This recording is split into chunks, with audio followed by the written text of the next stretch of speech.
Oi, pessoal, boa noite, tudo bem? Eu sou Renata Tanho e dando continuidade à nossa sequência de entrevistas, hoje nós recebemos uma celebridade do mundo da cartomancia, uma pessoa muito especial que eu conheci este ano no 8º Congresso Internacional de Tarô em Barcelona. Enfim, foi uma super descoberta, várias coisas em comum.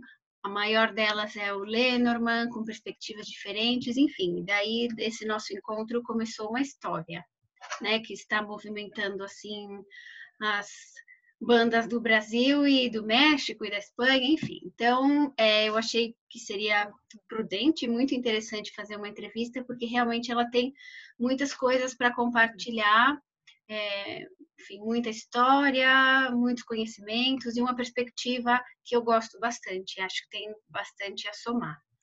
A gente vai fazer uma dinâmica interessante nessa entrevista, então nós vamos falar uma parte em português e uma parte em espanhol. Eu vou me dirigir a Yoko sempre em espanhol e ela vai responder em espanhol, mas depois nós vamos deixar aqui a sugestão e as instruções para vocês, para quem não entender, colocar as legendas no YouTube, ok? Muito obrigada, espero que vocês gostem. Yoko, bienvenida. Gracias, Renatita. Muchas gracias por tu presencia. Bueno, hablé un poquito sobre ti, muy poquito, pero me gustaría que te presentaras, que nos contaras, en fin, un poquito lo que quieras sobre ti. Bueno, teóricamente soy investigadora social porque me formé en las humanidades como muchos de ustedes, ¿no? Estudié historia en la universidad más grande de México y siempre tuve esta necesidad de acercarme a las diferentes formas y expresiones de la fe. Y lo hice mucho a través de los pueblos originarios, los pueblos indígenas de mi país. Pero siempre a la par, de manera justamente paralela, hay mucho de las búsquedas personales en los temas que decidimos estudiar formalmente o intelectualmente. Y si tú recuerdas de las conversaciones que tuvimos cuando nos conocimos, eran que tanto tu país como el mío se conectan a nivel muy íntimo por la fe, las creencias, nuestras abuelas, el uso de las plantas, otras formas de curación alternativas, toda esta cosa donde honramos las expresiones de la naturaleza, tanto como aspectos de lo sagrado, como a un viejo amigo, ¿no? Como a este sentimiento que te hace sentir en casa, que te da cierta calidez.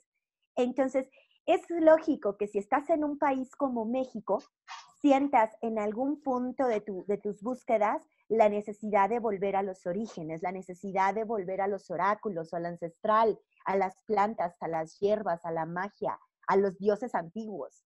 Entonces, tarde o temprano iba a terminar regresando a este mundo y por algo nos íbamos a entender y nos íbamos a hacer amigas, ¿sabes? Ay, qué bonito, pero hablas muy bien. Sí, qué bonito, es como una clase, empezamos la clase ya. Qué bien. Ya empezó, es que hablas súper bien, genial.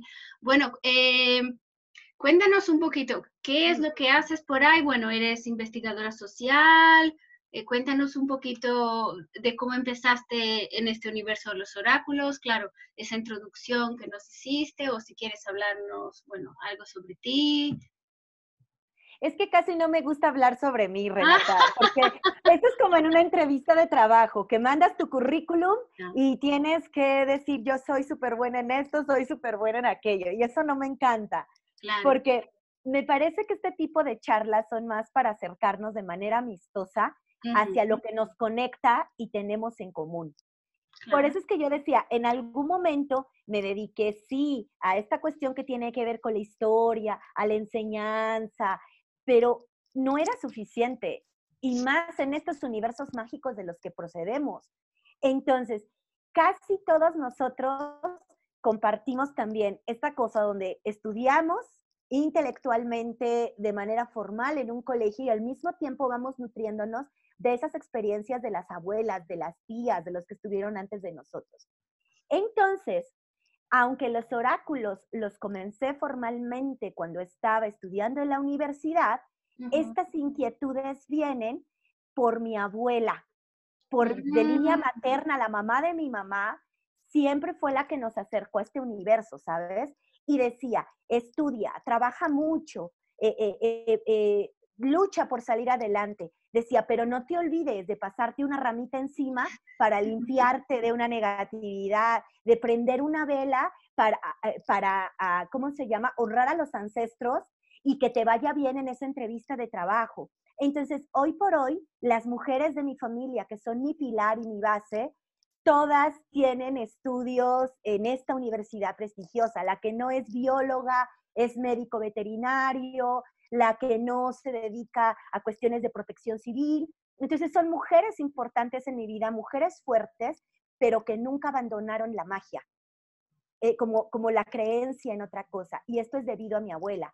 Entonces, cuando yo era pequeñita, yo comencé a ir al mercado esotérico más grande que hay aquí en México y en América Latina, que es el mercado de Sonora, porque mi abuelita me pedía que le fuera a comprar velas, hierbas, jabones. Entonces era entrar a este universo en el que a algún punto me sentía conectada, aunque no entendía perfectamente lo que estaba alrededor. Entonces, esto se quedó en el fondo de mi corazón como esperando el momento adecuado para explotar y hacer eclosión. Y cuando estaba en la escuela, en el tercer o cuarto semestre de la licenciatura, llevé una materia que se llamaba Teoría de la Religión. Y pues en algún momento del programa comenzamos estudiando los arcanos mayores del tarot de Marsella como una expresión de los arquetipos de los que nos hablaba Jung. Y ahí fue cuando llega por primera vez a mi mano un mazo. Pero lo que toda esta historia la hago porque no fue solamente la llegada de ese mazo a mis manos. sí. Es muy importante todo esto de las mujeres de mi familia, que fueron construyendo cosas, necesidades e inquietudes en un imaginario y cuando algo como el tarot llega a mi mano, termina aglutinándolo todo para darle un sentido.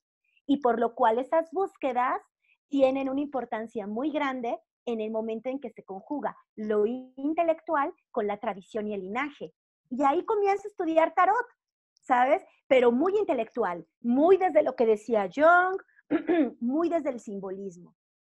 Pero en algún punto digo, espera, porque esto no Ujú. solo me está hablando de Esto lo símbolos. conozco. Exacto. Y además tiene congruencia con lo que está sucediendo en mi vida. Entonces entré en una crisis que decía, espérate, es que estoy con un pie en el creer, en la fe, y en el otro la parte racional de esto no es lógico, esto no es posible. Y era complicado para mí, ¿sabes? Claro, sí, sí. Entonces, creo que al final tuvo mucho de iniciático y mucho de búsquedas personales, porque conforme fueron pasando el tiempo en el que iba haciendo estos estudios académicos, en realidad lo que había de fondo era una búsqueda de identidad, una búsqueda de sentido. Y el haberme centrado en grupos originarios, en grupos indígenas, con culto, con formas de representación, en símbolos, en mitos, y también, por supuesto, en oráculos ancestrales como la lectura de maíz, es Mm, donde terminé como de reconciliar esas dos partes de mí y dije, bueno, entonces al carajo, ya, me introduzco al mundo de la magia, al mundo de las hierbas, al mundo de los oráculos, al mundo de los ancestros. Y es lo que le dio sentido y equilibrio a mi vida. claro, porque es una integración, yo creo que pertenece mucho a nuestros tiempos, ¿no?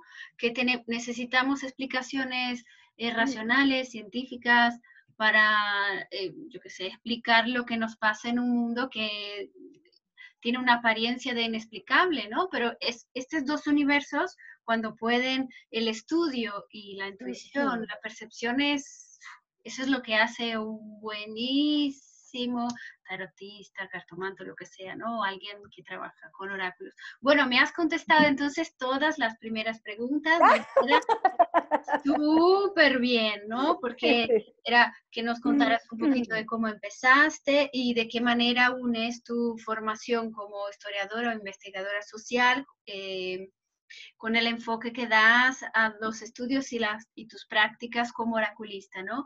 Yo creo que también quería hacerte una pregunta más sobre eso, porque, por ejemplo, tú eres una de las, bueno, de las primeras personas o de las pocas personas que veo que trabaja bastante en tus clases con la explicación histórica, con el análisis comparativo de los mazos, en fin, que tienes un estudio bastante profundo en este sentido. ¿Y de qué manera tú crees que es importante que la gente cuando se acerca a este universo que tenga también esta base?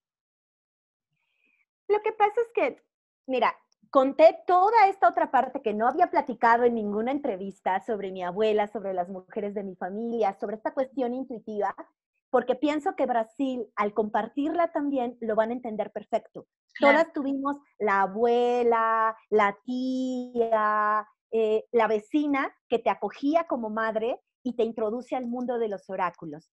Entonces, América Latina tiene esta cosa rica en sentido, en costumbres, en creencias, pero llega un punto donde no podemos, creo yo, abordar los oráculos solo desde la intuición y únicamente desde lo vivencial.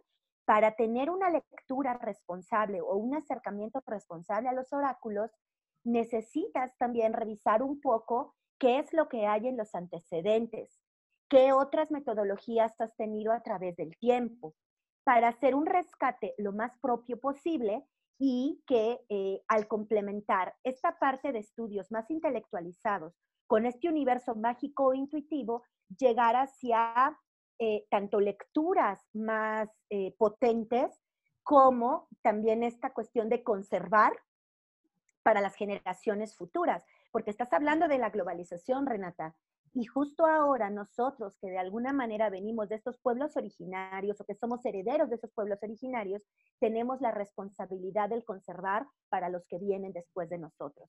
Entonces, creo yo que no solo es para darnos congruencia a nosotros como lectores o como estudiosos, es también para dejar algo consistente y con sustancia a los que vengan después de nosotros. Interesante, claro, pero ahí pensamos que, que en poco tiempo a lo mejor esta perspectiva puede desaparecer, ¿no? Que cada vez más va desapareciendo, ¿no? Muy interesante.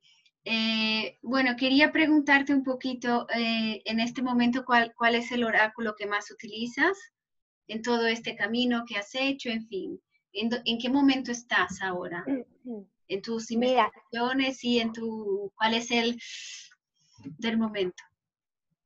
Mira, como tú bien lo dices, siempre he ido por etapas trabajando con diferentes oráculos y siempre trato de llevar algún oráculo de origen ancestral a la par de alguna cosa europea de cartomancia clásica para ir equilibrando. Entonces, todavía sigo investigando, por ejemplo, con la lectura del maíz, que es muy mexicana, muy de la parte indígena, porque quedan muy pocos lectores y se está perdiendo.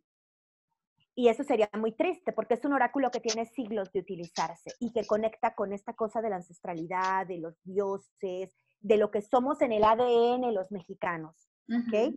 Es complicado porque esto involucra un montón de trabajo de campo, porque quedan muy pocos lectores y en muchos casos también tenemos la barrera del idioma porque no siempre hablan español. Es algo que tengo como uno de mis grandes pendientes, pero que no puedo abocarme con toda sí, como con toda la carga que quisiera hacerlo, porque tiene muchas implicaciones logísticas que no facilitan el poderme meter de lleno a trabajar con esos oráculos, como rescate, como conservación, antes de que perdamos a nuestros últimos lectores de maíz.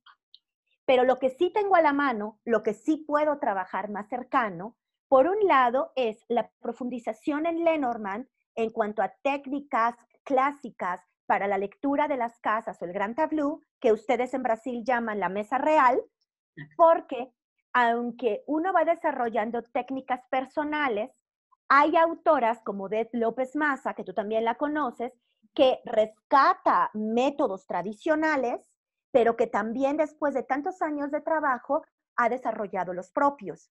Entonces, en este universo de técnicas es donde continúo trabajando muchísimo porque me interesa conocer diferentes perspectivas para incorporarlas a mi propia práctica y a la enseñanza. Algo más que estoy trabajando ahorita es en la Vera Sibila italiana, que es este oráculo que ya no trae insertos, que es primo hermano de Lenormand, y que tengo pensado en cortito plazo trabajarlo ya en un taller experimental con alumnos, sobre todo para dirigirlo a lecturas de amor, ¿no? De temas amorosos. Ah, qué interesante. Es interesante que yo creo cuando hablas en eso, la preservación de la memoria, en fin, de los lectores de maíz, es una perspectiva súper histórica, ¿no? Que, bueno, Sí. es como súper interesante. Bueno, cuéntame, entonces hemos llegado un poquito al primer tópico, que es el Lenormand, ¿no? Que al final fue lo que nos unió. Ajá. Porque, bueno, y todo el universo de Lenormand y tal, y yo quería preguntarte cuál es, en tu opinión, la potencia del Lenormand, porque se suele decir con una cierta frecuencia que Lenormand es como un oráculo que no tiene tanta capacidad o símbolos tan complejos como los tiene el tarot, y que el Lenormand serviría como para chismes o cosas menos profundas, a la vez que el tarot sería para cosas, asuntos existenciales, temas más profundos de la psique, en fin. Entonces quería saber tu opinión sobre este tema y cuál es la potencia del Lenormand. Yo creo que comenzaríamos como haciendo una aclaración. Evidentemente, esas 36 cartas que componen Lenormand no siempre llega a las mismas capas de sentido que Tarot, porque no tenemos la presencia de arcanos mayores, que van a marcar una diferencia, ¿ok? Pensemos que los arquetipos universales se clasificarían como símbolos, como lo explica la semiótica, mientras que los signos serían estas otras referencias un poquito más superficiales. Pero el hablar de que sean un poquito más superficial no lo hace menos, tanto necesario como adecuado. Entonces, la mayoría de la gente que se acerca a la cartomancia tradicional no viene buscando que le hablen de cuestiones terapéuticas, no espera que le hables de las lealtades invisibles en la familia, de la sombra, de lo que quiere trabajar. Entendamos que es un universo de personas que se acercan a esto para resolver problemas directos, cotidianos, que necesitan ser abordados para evitarte un problema más grande e incluso por supervivencia.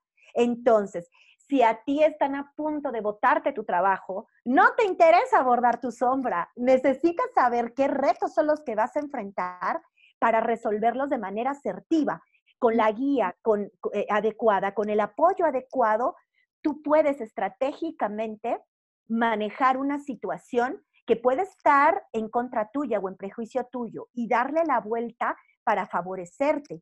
Entonces, lo primero que necesitamos hacer es quitar este prejuicio de que si no es terapéutico, si no es un símbolo potente, no sirve.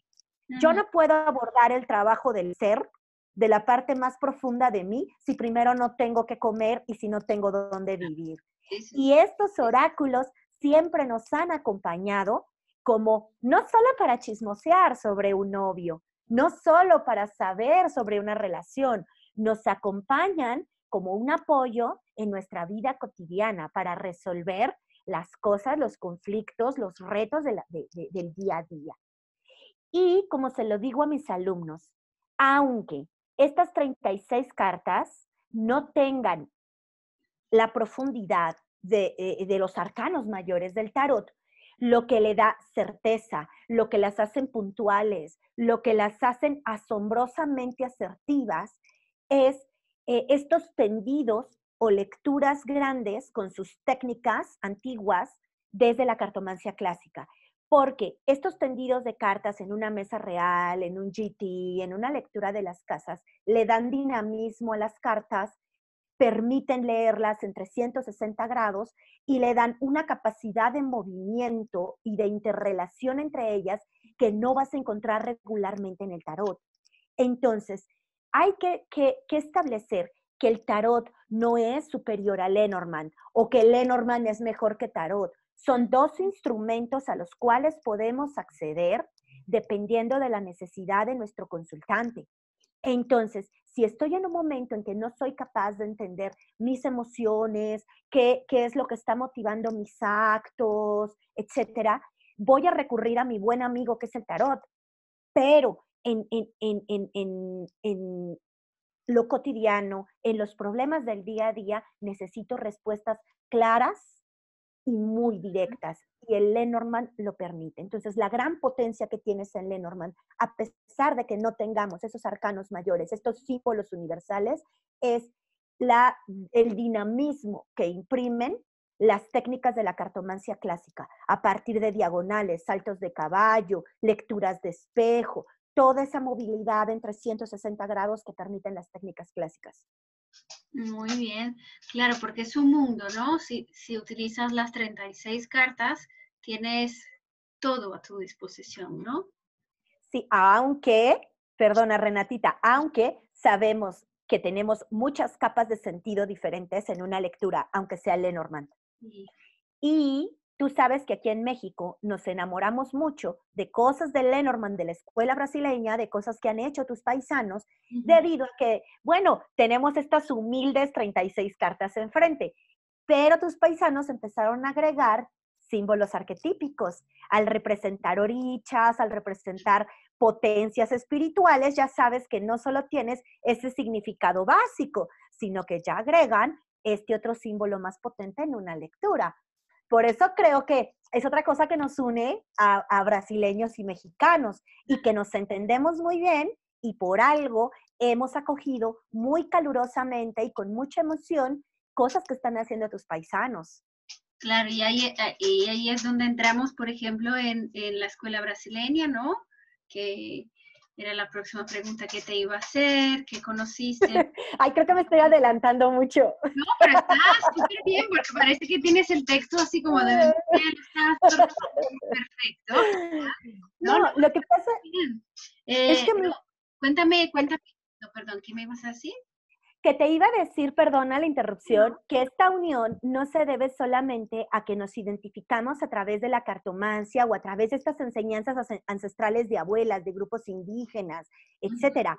Es que hasta con cosas tan básicas como, ¿sabes? Como el trabajo que están haciendo tus paisanos, desde cómo entienden la espiritualidad, son Sí. cosas que nos han emocionado mucho a nosotros los mexicanos. Entonces, ves, por ejemplo, tapetitos como el que te acabo de enseñar, que es de un paisano tuyo, que dices, esto me funciona muy bien porque era algo que estaba necesitando, porque también adoramos a las gitanas, también tenemos cierto acercamiento hacia el espiritismo. Entonces, si esto lo llevas a tu mesa de trabajo, aunque estés trabajando con un Lenormand de una línea muy europea, muy clásica, este tipo de cosas introducen una segunda, una tercera capa de sentido en una lectura, aunque tengas un Lenormand tradicional. Entonces, cuando vamos reuniendo esto con los mazos, con los libros de autores que son paisanos tuyos, etcétera, se va creando una sinergia muy interesante. Entonces, hoy por hoy, aunque no esté utilizando sobre la mesa el tarot gitano de Katia Bastos o tenga el Oricha Lenormand de Tania, este tipo de cosas nos van acompañando. Y entonces, por ejemplo, mis alumnos o mis conocidos llegan y sin saber nada de Brasil dicen, qué lindo tu tapete, ¿dónde lo consigo? Quiero comprar uno. Claro. O te ven como haciendo lecturas con los dados también de Tania y te dicen, qué bonita forma de Lenormand, ¿dónde lo consigo? Entonces, aunque no sepan de dónde vienen, los mexicanos hemos conectado muy bien, muy profundo con el estilo de oracular y espiritual del pueblo brasileño. Claro, sí, tiene mucho sentido. Bueno, entonces, por lo que me estás diciendo que en Brasil se llame, bueno, aunque no sea un tarot, en Brasil se suele decir tarot gitano, ¿no? O a la baraja gitana, Lenormand brasileño.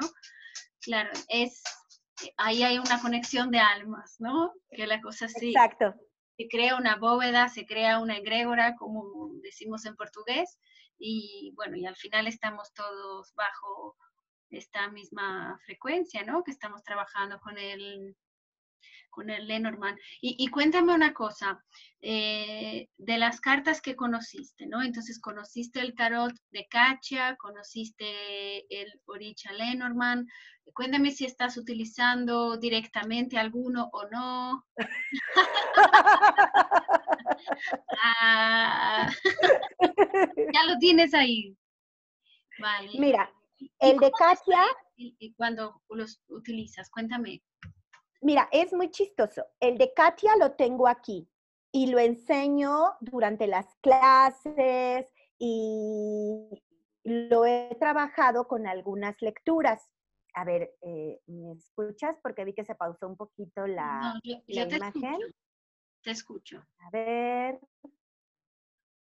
querida, si estás por ahí. Sí, te estoy Bueno, escuchando. aquí dice que sigue grabando, entonces continuemos. Sí. Mira, eh, aunque tengo el tarot gitano de Katia y lo utilizo en clase y puedo como mostrarlo en algunas prácticas, ¿cómo? ¿Ya me escuchas? Sí, te escucho. A ver.